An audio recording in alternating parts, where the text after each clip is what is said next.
Nosotros, hijos de la Iglesia, estamos bajo el principado del Arcángel San Miguel.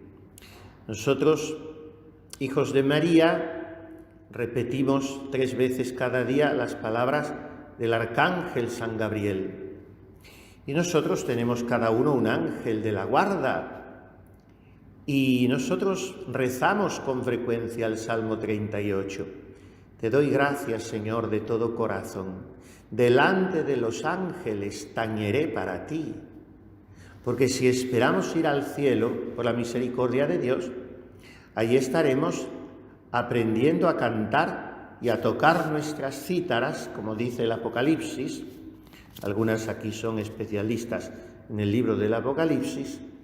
Delante de los ángeles, aprendiendo de los ángeles.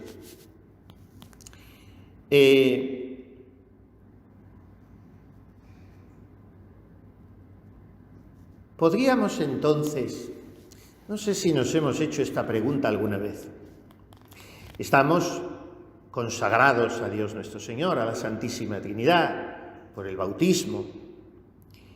Estamos después a nivel personal consagrados y a nivel congregación también supongo, y a nivel nacional como españoles, pero cada uno de nosotros estamos consagrados al corazón de Jesús.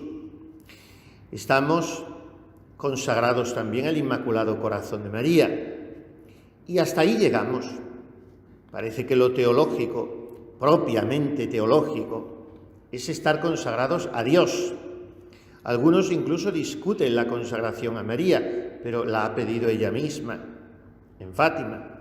Pero lo que ya se comprende mucho menos es que pudiéramos estar consagrados, por ejemplo, a nuestro Padre San José, como hay muchas personas o instituciones que se consagran, o que pudiéramos estar consagrados a los ángeles. Vamos a preguntarnos hoy si podríamos, de una manera recta, sin salirnos de la ortodoxia, consagrarnos a los ángeles y cómo esto repercutiría en nuestra vida. ¿Qué es consagrar? Consagrar es dedicar al culto divino una persona o un objeto, porque también una iglesia se consagra, un altar se consagra, un cáliz se consagra, para que quede exclusivamente destinado a la sangre de Cristo. En el cáliz no se puede beber otra cosa. Por tanto, lo consagrado está sustraído al uso profano para dedicarlo al servicio santo de Dios. Y esta exclusión, esta segregación, esta separación se produce a través de una intervención de Dios, al cual nosotros invocamos por medio de un rito, de unas oraciones de consagración. Miren, cualquier consagración es como una reproducción en pequeño de la historia de la salvación. Dios elige, Dios escoge al hombre para que le sirva, para que entre en comunión con Él, para establecer con Él una alianza, un pacto de amor, un vínculo de amistad, pero no lo hace forzando al hombre, sino que Dios requiere la libre aceptación del hombre. Nadie es consagrado a la fuerza por Dios. Este misterio de la consagración atraviesa toda la historia salutis, la historia salvífica, y se realiza de una manera plena en Jesucristo, que es el gran consagrado, el único consagrado, en el cual los demás estamos consagrados. Recordemos aquella palabra, por ellos me consagro yo, para que ellos se consagren, se santifiquen en la verdad. Vamos a ver un poquito esta historia de salvación-consagración. En el Antiguo Testamento Dios elige para sí y santifica a todo el pueblo de Israel. O sea, lo aparta y lo pone a su servicio. Por eso hablamos del pueblo elegido, del pueblo de Dios, porque Él se lo ha reservado, se lo ha escogido y ha establecido con ese pueblo una alianza de amor, que el pueblo rompe muchas veces, pero que como Dios no rompe, por parte de Dios no queda rota y se restaura constantemente. Esto está en el libro del Éxodo. Y de este pueblo todavía Dios va más allá. Dentro del pueblo escoge más exclusivamente una tribu, que es la tribu de Leví. A los levitas, por eso a los clérigos, a los seminaristas, diáconos, sacerdotes, se nos llama levitas, porque a las otras tribus, a cada hijo de Jacob, la tribu que venía de cada uno de los 12 hijos de Jacob, a 11 les da esta tierra, esta región. Y cuando llega el reparto a los hijos de Leví, dice: a ti no te toca nada, porque a ti te toca en herencia el mismo Dios.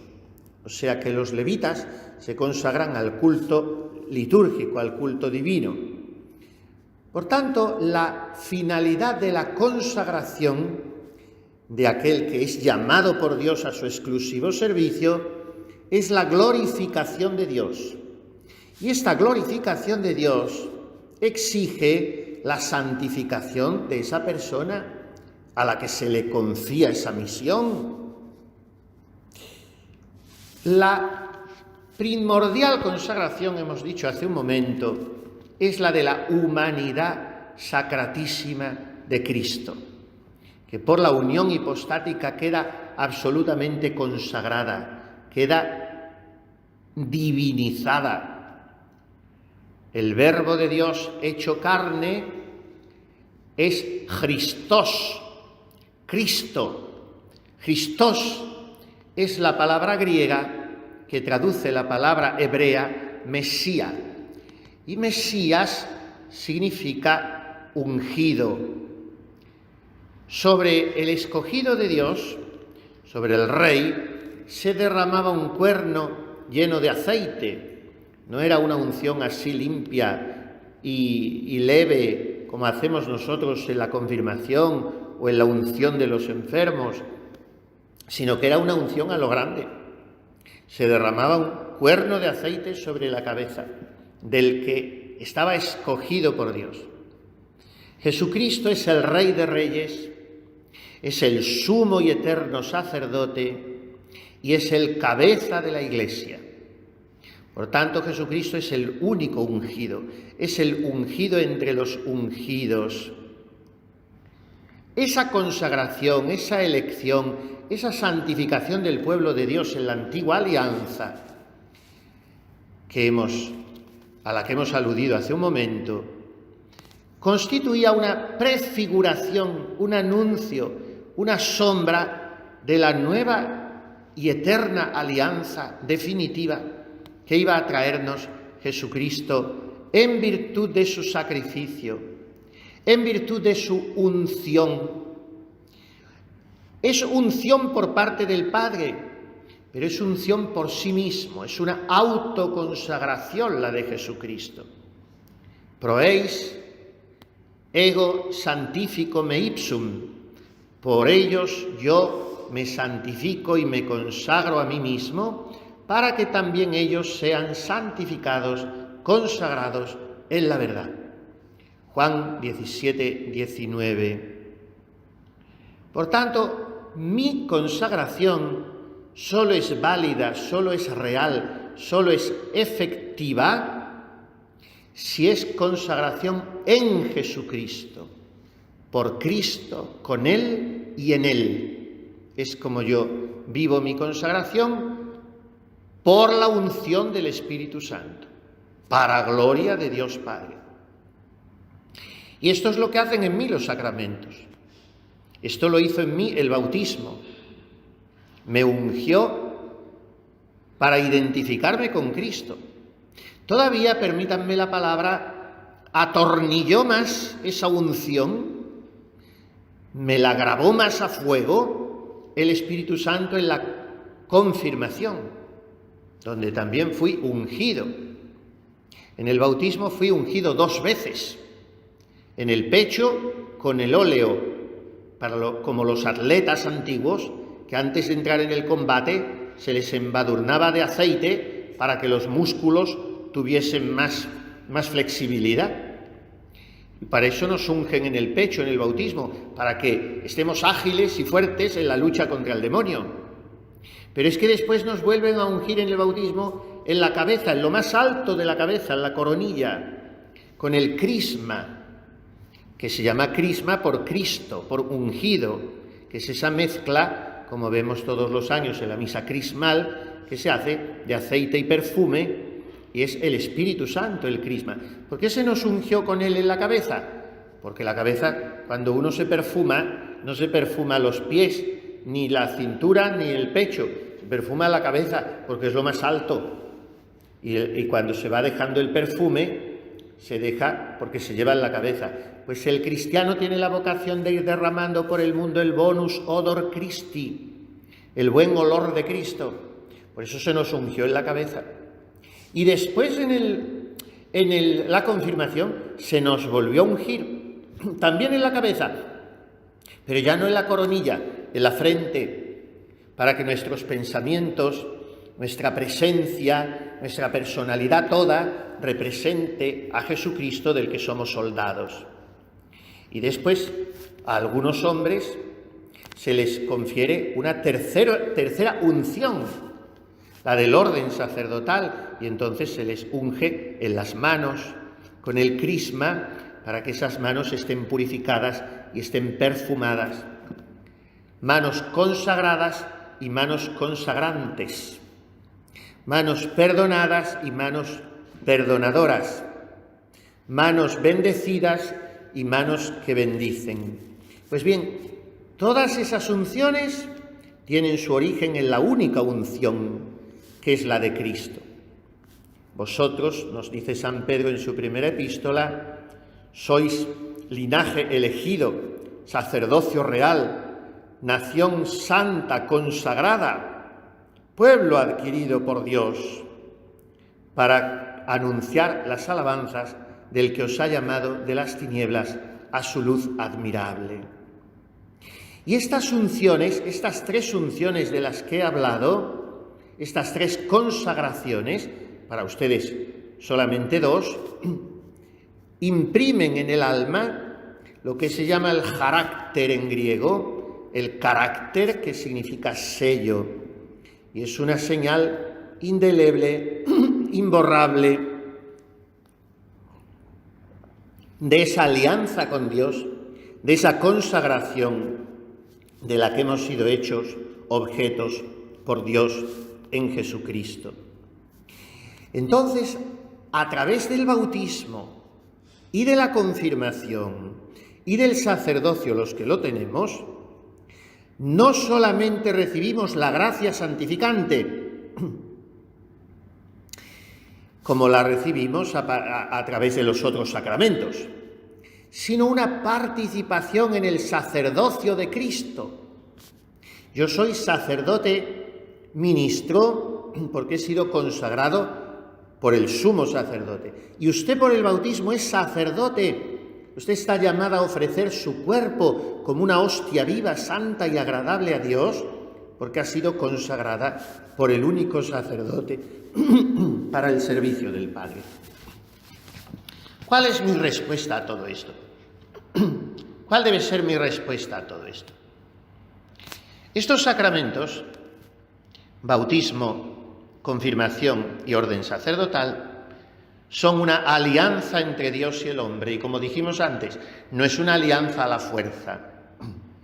El hombre tiene que aceptar libremente este pacto. A ti te dan un folio y tú tienes que firmarlo.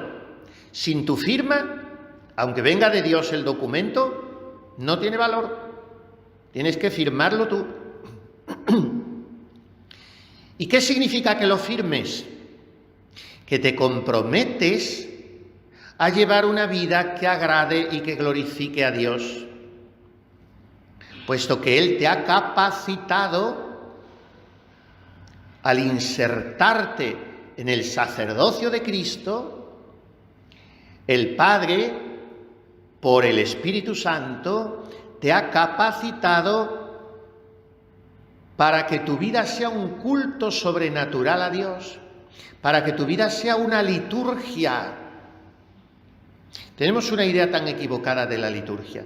La liturgia es el ejercicio del sacerdocio de Cristo, una sola misa, dicha por el último sacerdote solito en una choza. Es tan liturgia, o más liturgia, si vive más unido a Cristo ese sacerdote, que un gran pontifical en el Vaticano. La liturgia es Cristo orando al Padre y yo uniéndome a esa oración. Eso es la liturgia. Sin incienso, sin cantos, sin flores y sin nada. Ahora, en la medida en que podemos, en nuestra pobreza, queremos nosotros, y la Iglesia nos lo recomienda, expresivizar ese culto celestial con ornamentos bellos, con vasos sagrados ricos, con ceremonias solemnes, vistosas, pero la liturgia no es eso. Eso es el escaparate de la liturgia. La liturgia es el sacerdocio de Cristo puesto en acción y yo unido a Él. Entonces, en una sierva de María, ¿qué es la liturgia? Su vida entregada, su vida orante, su vida sencilla, su vida penitente, su vida alegre, su vida pobre, su vida virginal, su vida obediente, su vida abnegada. Eso es la liturgia que usted está llamada a hacer. Después, si es usted organista, pues coopera a la liturgia externa, al culto litúrgico. Y si es usted sacristana, también, y si es usted superiora, también, porque tiene que dar el dinero para que se compren las flores. En fin, cada una coopera como pueda. Pero eso será todo hojarasca si mi vida no es una liturgia. O sea, si mi vida no es un culto al Dios vivo en Jesucristo. ¿A través de qué virtud? De la octava de las virtudes, la más importante de todas, después de las tres cardinales, fe, esperanza y caridad, que son lo primero de todo, y de las cuatro cardinales, prudencia, justicia, fortaleza y templanza. Esas son las 7 virtudes infusas. Después, la que le sigue en inmediatísimo orden de importancia es la virtud de la que vivimos usted y yo, la virtud de la religión. ¿Qué es la religión? La virtud que nos impulsa a dar a Dios el culto que le debemos. ¿Qué es la religión en un joven? Pues que vaya a misa los domingos, que se acuerde de rezar cada día, un poquito, que tenga presente a Dios. ¿Qué es la religión en una religiosa? La vida toda. No hay un suspiro en usted, no hay un pensamiento que esté fuera de la consagración. Por eso es tan importante el hábito, para recordarse uno a sí mismo constantemente, estoy consagrado, y a los demás, y a los demás. Así que esa es la virtud de la religión. Ese es nuestro culto a Dios. Y en nosotros eso es vida, la vida toda. Una vida empeñada en vivir los consejos evangélicos. Y esa es la devoción, según lo explica Santo Tomás. La prontitud de la voluntad en el divino servicio. La vivencia de la consagración. Bueno, pues hemos hablado de 2 maneras de consagración. Las consagraciones sacramentales, bautismo, confirmación y orden sacerdotal, y la consagración que supone la vida religiosa. Son 2 consagraciones oficiales, la consagración sacramental y la consagración religiosa. Y esas 2 las vivimos nosotros o las debemos vivir, pero las tenemos. Ahora hay una tercera forma de consagración, que es de lo que en realidad yo quería hablar, pero toda esta introducción que ha constituido el cuerpo de la plática era importante, que es la consagración a nivel de devoción, a nivel de entrega personal de mi vida al Señor, aunque no sea oficial. Y entonces yo hago lo que se llama un acto de consagración. Con ese acto de consagración lo que yo hago es encomendarme a la particular protección de nuestro Señor, comprometiéndome a adorarle, a hacer buenas obras y a obtener de Él frutos y gracias especiales. Esto es una consagración para el servicio de Dios, que está subordinada a la profesión religiosa, Usted lo primero es consagrada como religiosa y después puede consagrarse al corazón de Jesús, por ejemplo, a nivel personal. Y esa consagración, dice el Papa Pío XI en Miserentissimus Redentor, profesa y afirma la unión con Cristo. La consagración al corazón de Jesús, dice Pío XII en Aurietis Aquas, es un precioso acto de culto a Dios, pues reclama de nosotros una voluntad totalmente incondicional de ofrecerse y consagrarse al amor del Divino Redentor. Esa consagración al corazón de Jesús, sigue diciendo Pío XII, es una entrega a Dios que ayuda poderosamente a alcanzar la perfección cristiana. Bueno, pues esto lo entendemos también sin la menor dificultad. Pero vamos más adelante. El fin de la devoción es siempre la glorificación de Dios. Ahora surge la pregunta, ¿también podemos consagrarnos a criaturas? Porque el corazón de Jesús es una criatura, la humanidad de Cristo es una criatura, pero como está unida hipostáticamente a la divinidad, es persona divina. Pero María es una pura criatura. Los ángeles son seres celestiales, pero son criaturas. Todo lo que no es Dios es criatura. Sin embargo, María y los ángeles son venerados en la liturgia. Celebramos una misa en honor de Nuestra Señora de los Ángeles. Celebramos una misa en honor de los ángeles custodios, en honor de Dios, en adoración a Dios, pero a través de ellos. Dice Santo Tomás, la Suma Teológica, la devoción a los santos de Dios no se detiene en ellos, sino que continúa hacia Dios, porque honramos a Dios en sus siervos. Bendito sea Dios en sus ángeles y en sus santos.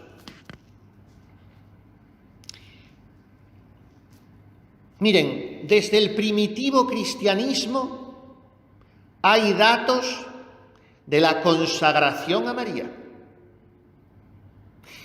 En una de las más antiguas catacumbas se encontró en los primerísimos siglos, me parece que ya en el siglo II, si no recuerdo mal, esta inscripción en griego: bajo tu protección nos acogemos, Santa Madre de Dios. No desoigas las súplicas que te dirigimos en nuestras necesidades, antes bien líbranos siempre de todo peligro, tú, la toda santa, la toda bendita. ¿Qué es esto sino una consagración? Yo me meto bajo el manto de María, yo me someto a la dirección y al gobierno de María. Yo me refugio al amparo de María y le pido, líbrame de todo peligro, que es algo que solo puede hacer Dios. Y yo se lo pido a María. ¿Qué es esto sino una consagración? Pasan los siglos y muchos después, en el 1716, escribe así San Luis María Griñón de Montfort en su Tratado de la verdadera devoción. La consagración a María consiste en darse todo entero a la Santísima Virgen para, a través de ella, pertenecer totalmente a Jesucristo. ¿Y qué exige la entrega de sí mismo a María? La perfecta renovación de las promesas bautismales. ¿Y a qué se compromete a María con sus hijos que se consagran a ella? A darles su amor.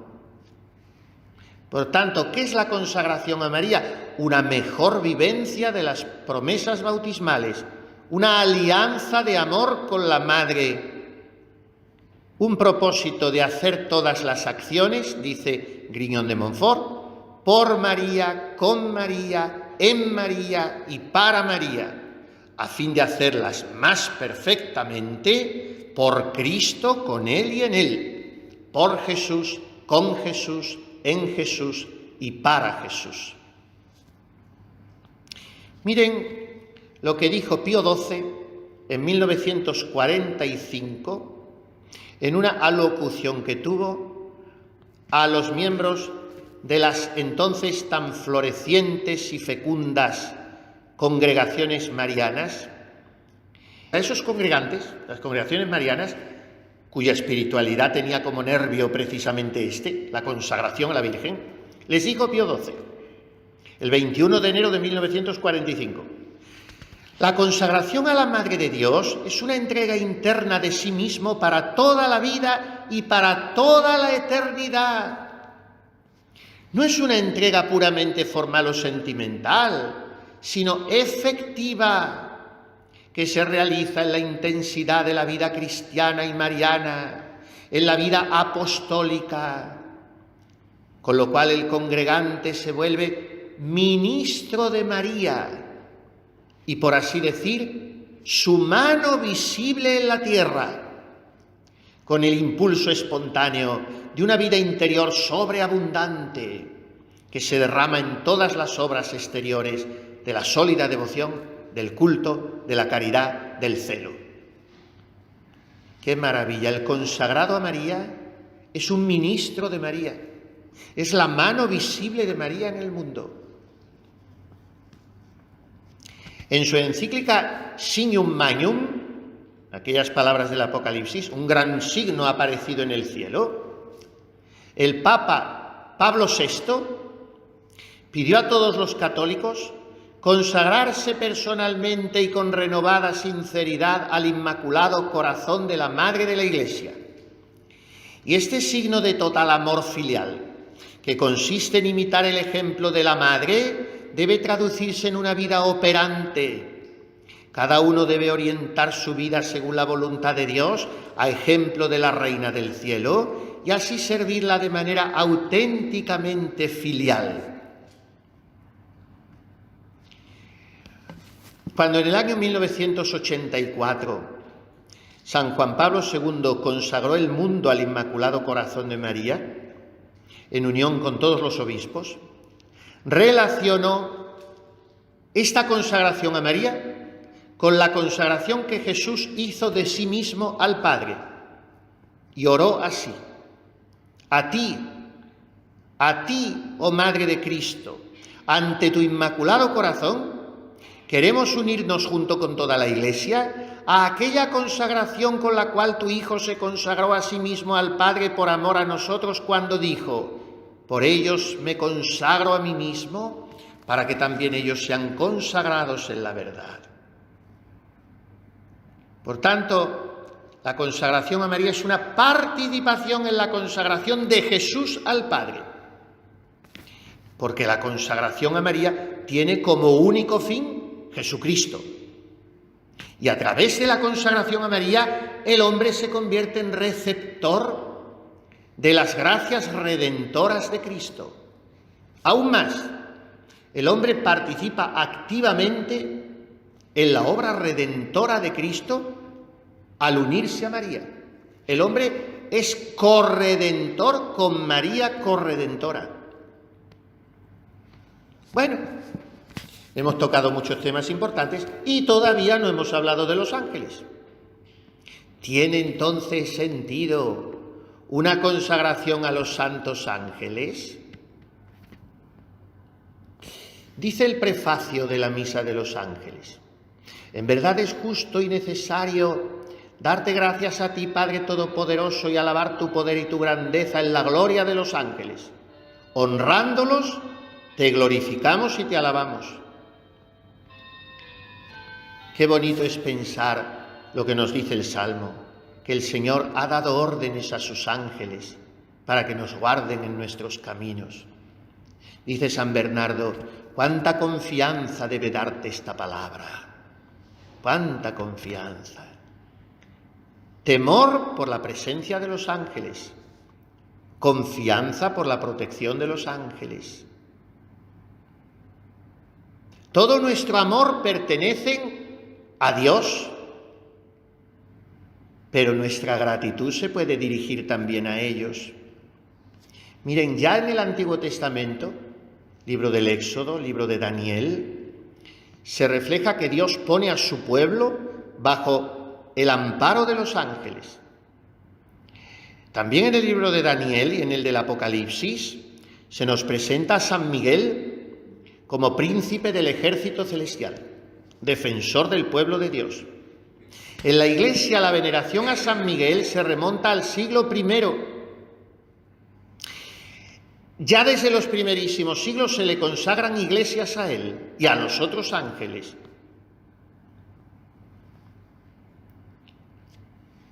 A partir del Concilio de Trento, que duró de 1545 a 1562-63, se empiezan a practicar las consagraciones a los ángeles, a partir del siglo XVI. Y durante el siglo XIX se extiende muchísimo la consagración a los ángeles. Solo les diré una cosa, que el proyecto inicial del monumento del Cerro de los Ángeles surgió del beato Manuel Domingo y Sol, catalán, y no era un monumento al corazón de Jesús, sino al santo ángel custodio del reino, que había una gran devoción al ángel de España.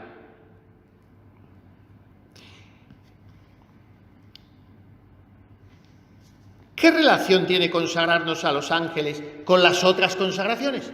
Porque hemos explicado consagración bautismal y consagración religiosa.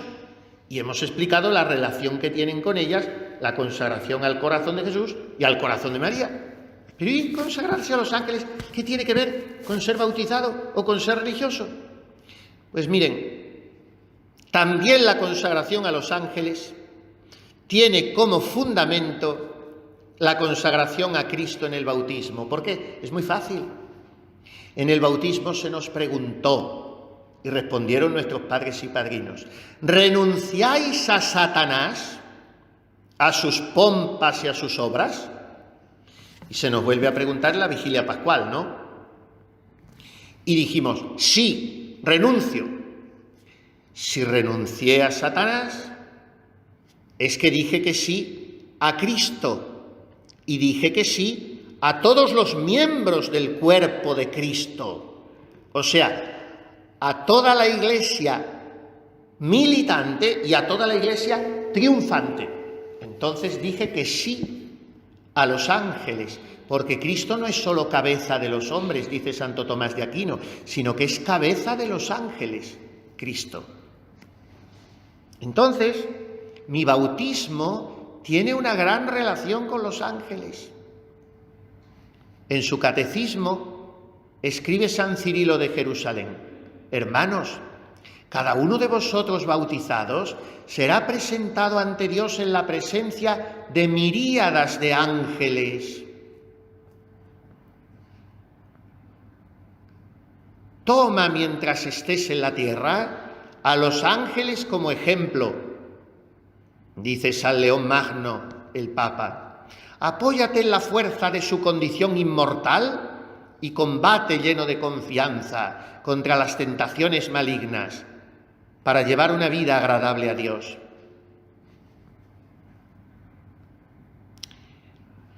Miren, las iglesias orientales, nuestros hermanos de Oriente, griegos y todas esas iglesias de allí, ponen mucho más que nosotros, occidentales, en relación la profesión religiosa con los ángeles.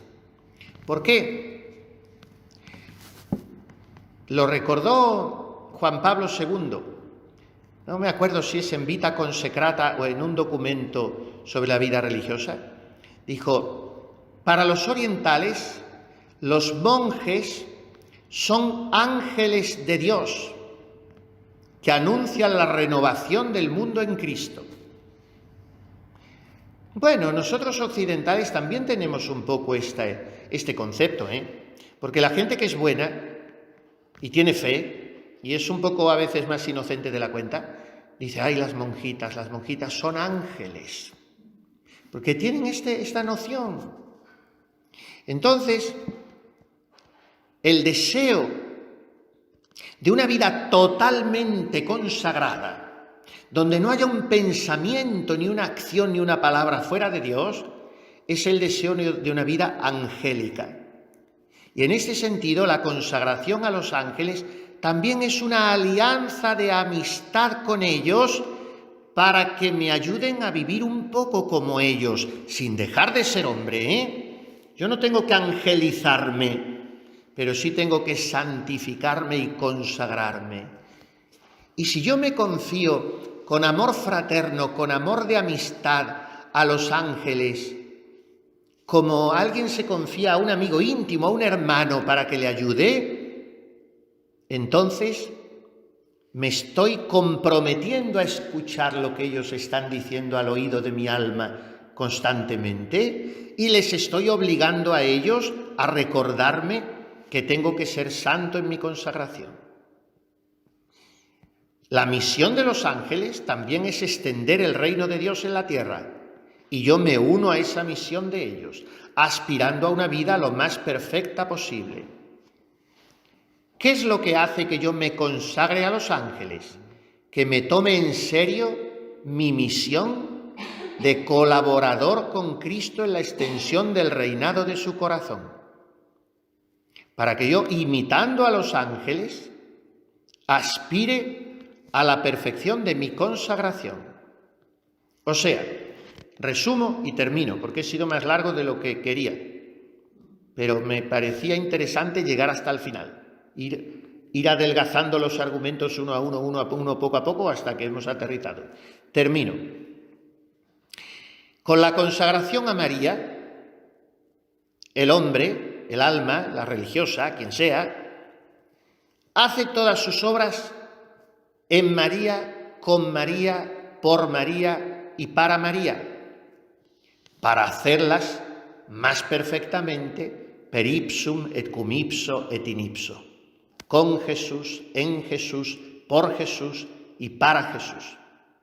Pues bien, lo mismo puede decirse de la consagración a los ángeles. Si yo hago con ellos, empezando por el de mi guarda, y por San Miguel, y por el ángel de mi congregación, por el ángel de mi comunidad, por el ángel custodio de mi sagrario, que tiene un ángel especial, la superiora 2 ángeles, el suyo personal y el del cargo, 2 ángeles de la guarda. Bueno, pues si yo hago con esos ángeles una alianza de amistad, llamémosle consagración o llamémosle un pacto, lo que quieran, pues entonces ellos me enseñarán suavemente, amistosamente, delicadamente, con el lenguaje de los ángeles, que no es a base de charlatanería ni palabras como el nuestro, me enseñarán a actuar como ellos, espiritualmente, adorantemente, para unirnos más perfectamente a Cristo. Me parece que aquí tienen una materia de meditación interesante para hoy. ¿Cómo está siendo mi consagración? ¿Cómo la vivo? La bautismal, la religiosa y la devocional. ¿Y qué añadiría a mi vida o qué quitaría? Porque a veces lo que tengo que hacer es quitar, más que añadir. El vivir consagrada a los ángeles, amiga de los ángeles. Vamos a pedírselo hoy a Santa María de la Porciúncula, Nuestra Señora de los Ángeles. Y vamos a pedir mucho por la conversión de los pecadores, porque es lo que quiso San Francisco de Asís para el día de hoy. el gran perdón para todos, que lo obtengan a través de la Virgen y de los ángeles, y que nosotros les agradezcamos su compañía, porque ese ángel bueno que tenemos no nos deja solos ni de noche ni de día, como nos enseñaban a rezar cuando éramos pequeños. Y si no nos dejaba de niños, no nos va a dejar ahora, que necesitamos todavía más de su compañía para no olvidarnos de que tenemos que ser santos con la ayuda de María, de José y de los ángeles.